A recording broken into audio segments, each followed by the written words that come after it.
नमस्कार, देशोन्नती संपादकीयमध्ये मी ऐश्वर्या शिंदे आपलं स्वागत करते। गाझा पट्टीत इस्रायली सैन्याने अक्षरशः विध्वंस चालवलाय। तिथल्या लोकांना खाण्यासाठी पुरेसे अन्न उपलब्ध नाही। तंबूत किंवा जागा मिळेल तिथे कसे तरी राहावं लागतंय। आरोग्य सुविधांचा तर पार बोजवारा उडालाय।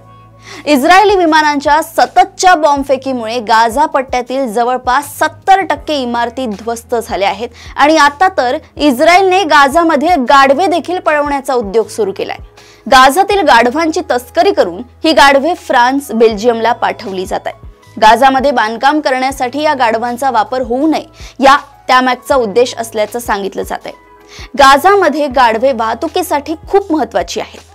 आजारपण आणि उपचाराच्या नावाखाली गाढवांना तिथून बाहेर काढलं जातंय। इस्रायली हल्ल्यामुळे वाहतूक व्यवस्था साफ कोलमडल्याने इथले लोक त्यांच्या आवश्यक वस्तूंच्या पुरवठ्यासाठी गाढवांवर अवलंबून आहेत।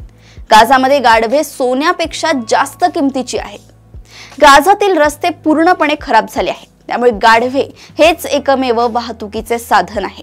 या गाढवांच्या मदतीने सामान एका ठिकाणाहून दुसऱ्या ठिकाणी पोहोचवले जाते।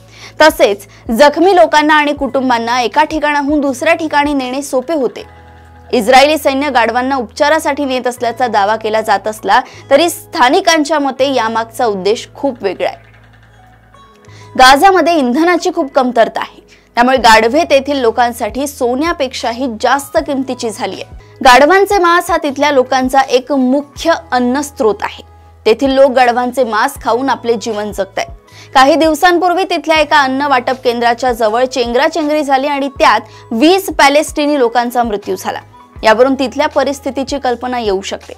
त्यातच गाझातील लोकांसाठी सध्या तरी मोठा आधार असलेली गाढवे देखील आता पळवली जात आहेत। अशाच घडामोडी व अपडेट सोबत पुन्हा भेटूया देशोन्नती संपादकीयमध्ये। बघत रहा देशोन्नती। नमस्कार।